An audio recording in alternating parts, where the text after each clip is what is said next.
আজকের মূল আলোচনায় যাওয়ার পূর্বে, কিয়ামতের দিবসের মূল আলোচনায় যাওয়ার পূর্বে আমরা কিয়ামতের প্রারম্ভিক যখন শুরু হবে এটা নিয়ে কিছু খানিকপাত আলোচনা করতে চাই। আল্লাহ সুবহানাহু ওয়া তাআলা কিয়ামতের আগে একজন নবী পাঠাবেন। তার নাম কি আপনারা জানেন? তার নাম কি? ঈসা আলাইহিস সালাম। তিনি উম্মতে মুহাম্মাদের অংশ হিসাবে কিয়ামতের আগে আসবেন এবং তিনি এসেই প্রথম কাজ করবেন, তিনি দাজ্জালকে হত্যা করবেন। ঈসা আলাইহিস সালাম যখন একটা সময় পৃথিবী থেকে চলে যাবেন, অবস্থা এমন হবে ওই সময় যে পৃথিবীতে কোনো ভালো মানুষ জীবিত থাকবে না। রাসূলুল্লাহ সাল্লাল্লাহু আলাইহি ওয়াসাল্লাম ওই সময়ের অবস্থা বর্ণনা করতে গিয়ে বলছেন, থুম্মা ইউরসিলুল্লাহু তাআলা রিহান বারিদাতান মিন কিবালিশ শাম। আল্লাহ সুবহানাহু ওয়া তাআলা ওই সময় সিরিয়ার দিক থেকে একটা ঠান্ডা বাতাস প্রবাহিত করবেন। ফালা ইয়াবকা আলা ওয়াজহিল আরদি আহাদুন ফি কলবিহি মিসকালু যাররাতিন মিন খাইরিন আও মিন ঈমান ইল্লা কবাদাতহু। এবং ওই সময় এই বাতাস পৃথিবীতে যত মানুষের অন্তরে সামান্য পরিমাণ ঈমান থাকবে তাদের অন্তরে বাতাস, তাদের শরীরের মধ্যে এই বাতাস লাগার সাথে সাথেই তারা মৃত্যুবরণ করবে। এই বাতাস যাদের অন্তরে, যাদের শরীরে লাগবে, অন্তরে যদি সামান্য পরিমাণ ঈমান থাকে এমন কোনো মানুষই আর জীবিত থাকবে না, সবাই মৃত্যুবরণ করবে। অবস্থা এমন হবে যে মৃত্যুবরণ করার পর ওই সময় কোনো ভালো মানুষ পৃথিবীতে থাকবে না। যারা থাকবে অত্যন্ত জঘন্য শ্রেণীর মানুষ থাকবে। রাসূলুল্লাহ সাল্লাল্লাহু আলাইহি ওয়াসাল্লাম তাদের অবস্থা বর্ণনা করতে গিয়ে বলেন, তাদের অবস্থা এমন হবে তারা তাদের কাম চরিতার্থ করার ক্ষেত্রে হবে ক্ষিপ্ত গতিমান পাখির মতো। তারা যেখানে সেখানে মন চাই তারা শারীরিক কার্য সম্পাদন করবে, তাদের যৌন কার্য সম্পাদন করবে এবং তারা মানুষের সাথে শত্রুতা করার ক্ষেত্রে হবে হিংস্র পশু পাখির মতো। তারা কোনো সৎ কাজের আদেশ করবে না, অসৎ কাজ থেকে বাধা দিবে না। চোখের সামনে মানুষ জিনা করবে, চোখের সামনে মানুষ মানুষকে হত্যা করবে, কেউ বাধা দিবে না। এটা ওই সময় হবে। এমন অবস্থায় শয়তান তাদের কাছে আসবে, তাদেরকে বলবে, তোমরা কি ভালো কাজ করবে না? তারা বলবে, আমি কি ভালো কাজের কথা তুমি বলছো আমাদেরকে? শয়তান বলবে, তোমাদের আগের যারা ছিল সৎ মানুষ তাদের মূর্তি তৈরি করো এবং তাদের ইবাদত করো, এটাই তোমাদের জন্য ভালো কাজ। শয়তানের পরামর্শে তারা মূর্তি তৈরি করবে এবং মূর্তি পূজা শুরু করবে। একটা সময় পর্যন্ত আল্লাহর নাম শুনবে এমন, নাম জানবে এমন কোনো মানুষ থাকবে না। আল্লাহর নাম শুনেছে, কোরআনের কথা শুনেছে এমন কোনো মানুষ পৃথিবীতে বাকি থাকবে না। একটা সময়, ওই সময়ই পূর্ব দিক থেকে সূর্য উঠে যাবে, আল্লাহ তাআলা কোরআনকে উঠিয়ে নেবেন। এমন একটা সময়ই যখন পৃথিবীতে জঘন্য মানুষে ভরপুর, কোনো ঈমানদার নেই। এই সময় ওই ফেরেশতা যিনি ফুঁক দেওয়ার দায়িত্বে রয়েছেন, সিংহায় ফুৎকার দেওয়ার, ইসরাফিল আলাইহিস সালাম বাঁশিতে ফুৎকার দিবেন। ফুৎকার দেওয়ার সাথে সাথেই এমন একটা ভয়ঙ্কর, একটা বিকট শব্দ বের হবে, যেই শব্দ পৃথিবীর সব জায়গায় চলে যাবে। রাসূলুল্লাহ সাল্লাল্লাহু আলাইহি ওয়াসাল্লাম বলছেন, ফালা ইয়াসমাউ আহাদুন ইল্লা রাফা লিতান ওয়াসগা লিতা। যখনই এই কোনো ব্যক্তি এই শব্দ শুনবে, শব্দ শোনার সাথে সাথে সে এক কান উপরে উঠাবে, এক কান নিচু করবে, এরকম করে শুনবে। কি এক ভয়ঙ্কর শব্দ, এক ব্যতিক্রম ধরনের শব্দ। এরকম শব্দ কোনোদিন শুনে নাই, এরকম ভয়ঙ্কর আওয়াজ কোনোদিন শুনে নাই। একটা ব্যতিক্রম ধরনের একটা শব্দ। আল্লাহ রাসূল সাল্লাল্লাহু আলাইহি ওয়াসাল্লাম বলছেন, ফাআউয়ালু মান ইয়াসমাহু রাজুলুন ইয়ালুতু হাউদা ইবলিহি ফায়ুসআকু ওয়া ইউসআকুন নাসু হাওলা।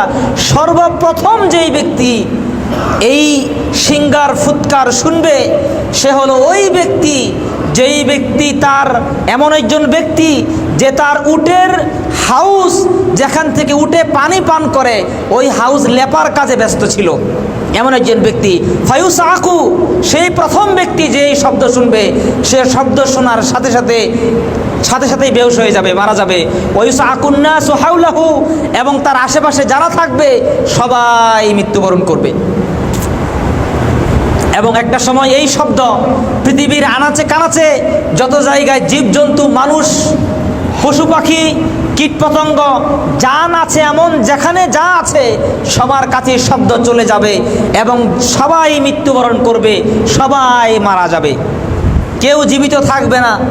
পৃথিবী পৃথিবীর সমস্ত মানুষ এই সময় মৃত্যুবরণ করবে, কেউ পৃথিবীতে এই সময় বাকি থাকবে না।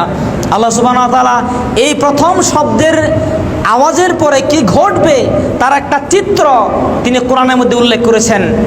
ওই কোরআন পড়লে আমরা বুঝতে পারবো এটা কেমন ভয়ঙ্কর এবং মারাত্মক অবস্থা হবে। ওই সময় বর্ণনা করতে গিয়ে আল্লাহ সুবহানাহু ওয়া তাআলা পবিত্র কোরআনে বলছেন, ইযা নুফিখা ফিস-সূরি নাফখাতু ওয়াহিদা, যেই সময় বাঁশিতে একবার মাত্র ফুৎকার দেওয়া হবে, ফাদুক্কাতা ফাহুমিলাতিল আরদু ওয়াল জিবালু ফাদুক্কাতা দাক্কাতা ওয়াহিদা, একবার ফুৎকার দেওয়ার সাথে সাথেই আসমান জমিনকে শক্ত করে উঠানো হবে, ফাদুক্কাতা দাক্কাতা ওয়াহিদা, এবং একটা আছাড় দিয়ে আসমান জমিনকে ভেঙে চুরমার করে দেওয়া হবে। আল্লাহ তাআলা আর অন্য জায়গায় বলছেন, অনুফিখা ফিস-সূরি ফাসাইকা মান ফিস সামাওয়াতি ওয়া মান ফিল আরদি ইল্লা মান শাআল্লাহ, প্রথমবার ফুৎকার দেওয়ার সাথে সাথেই আসমানের মধ্যে জমিনের মধ্যে যত জান আছে সমস্ত জান মৃত্যুবরণ করবে, ইল্লা মান শাআল্লাহ, একমাত্র তারাই জীবিত থাকবে আল্লাহ যাদেরকে জীবিত রাখতে চাইবেন।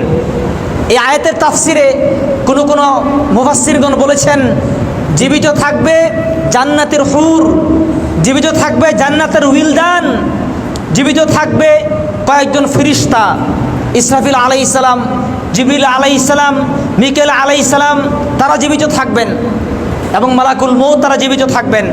একটা সময় তারাও মৃত্যুবরণ করবে। এই সময় আল্লাহ তাআলা এর বর্ণনা করতে গিয়ে বলছেন, ফাইদা নুফিখা ফাইদাস সামাউ ইনশাক্কাত, যে প্রথমবার ফুৎকার দেওয়ার পরে কি হবে, আস-সামা ইনশাক্কাত, আকাশটা ফেটে যাবে, আকাশটা ফেটে যাবে। এই আকাশের মধ্যে কিন্তু কোনো ফাটা নাই। কিয়ামতের মাঠে যখন প্রথম ফুৎকার দেওয়া হবে, প্রথম ফুৎকারের সাথে সাথেই আসমানটা ফেটে যাবে। ওয়াইদাল কাওয়াকিবুন তাসারাত, ওই সময় প্রথম ফুৎকার দেওয়ার সাথে সাথে আকাশ থেকে নক্ষত্রগুলো মাটিতে খসে পড়বে। ওয়াইদাল জিবালু সুইরাত, এবং এই পাহাড়গুলোকে, যেই পাহাড়গুলোকে জমিনের মধ্যে স্থির করে দেওয়ার জন্য রাখা হয়েছে, যেই পাহাড়গুলো জমিনকে স্থির রেখেছে, যেই পাহাড়গুলো জমিনকে টিকিয়ে রেখেছে, এই পাহাড়গুলো চলতে থাকবে, একটার পর একটা চলতে থাকবে। এই পাহাড়গুলো নড়াচড়া শুরু করবে। যেই পাহাড়ের মাধ্যমে আল্লাহ জমিন স্থির রেখেছেন, জমিন যেন নড়াচড়া না করে, এই জন্য তিনি পাহাড় দিয়েছেন। আর এই পাহাড়ই কিয়ামতের মাঠে প্রথম ফুৎকারের সাথে সাথে চলতে শুরু করবে। কি ভয়ঙ্কর একটা অবস্থা, কি ভয়ঙ্কর বিভৎস দৃশ্য। আল্লাহ তাআলা বলছেন, ইন্নামা তুআদুনা লাওয়াকি', তোমাদেরকে যেই দিনের কথা বলা হয়েছে সেটা সত্য, অবশ্যই ঘটবে।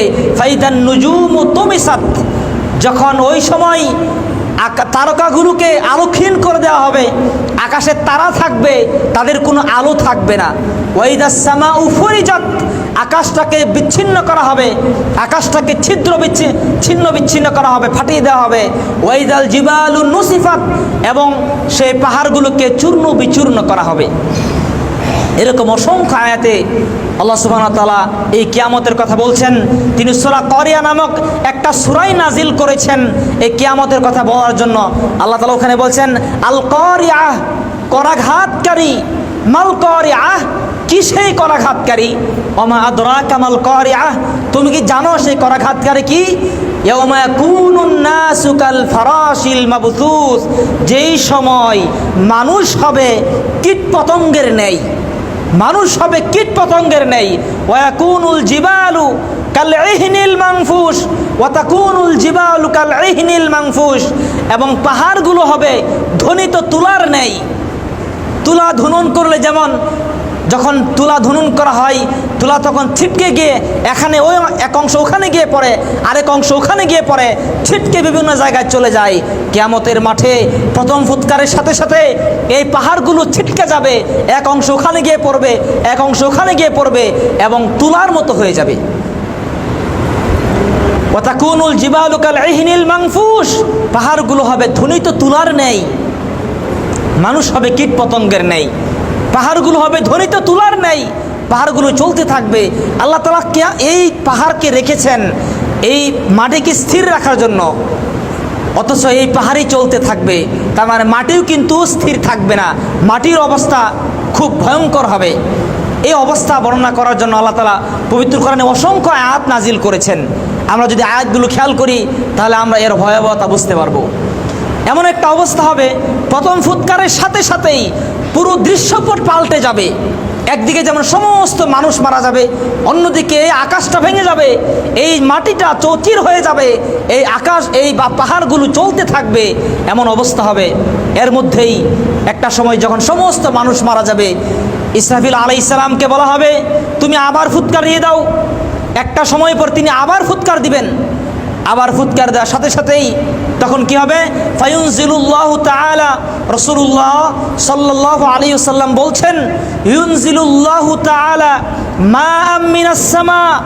দ্বিতীয়বার ফুৎকার দেওয়ার সময় আল্লাহ তাআলা আসমান থেকে পানি বর্ষণ করবেন।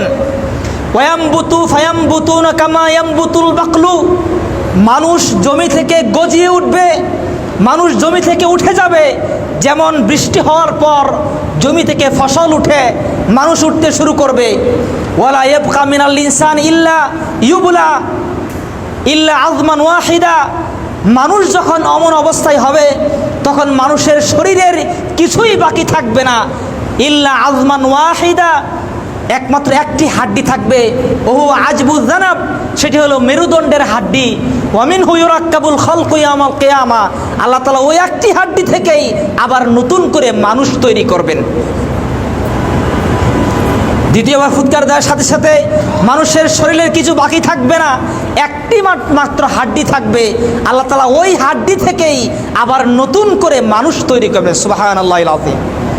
যখন দ্বিতীয়বার ফুৎকার দেওয়া হবে তখন কি হবে, ফাইদাহুম মিনাল আজদাতি ইলা রাব্বিহিম ইয়ানসিলুন। দ্বিতীয়বার ফুৎকার দেওয়ার সাথে সাথে মানুষগুলো তাদের দেহ থেকে, কবর থেকে তারা দাঁড়িয়ে তারা দৌড়ানো শুরু করবে। কবর থেকে বের হবে এবং কবর থেকে বের হয়েই তারা দৌড়াতে শুরু করবে।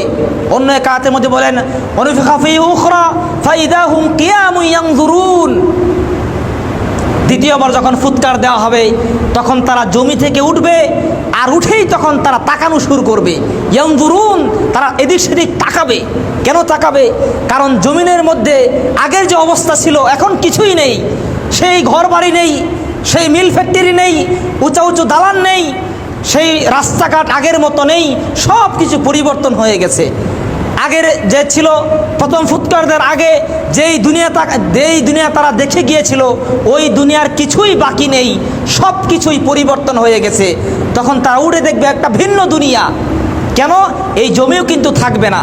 আল্লাহ তাআলা বলছেন ইয়াউমা তুবাদদালুল আরদু গায়রাল আরদি ওয়াস সামাওয়াতিল উলা। আল্লাহ তাআলা ওই সময় এই জমিকে পরিবর্তন করে একটা ভিন্ন জমিন নিয়ে আসবেন, আসমানকে পরিবর্তন করে একটা ভিন্ন আসমান তিনি স্থাপন করবেন।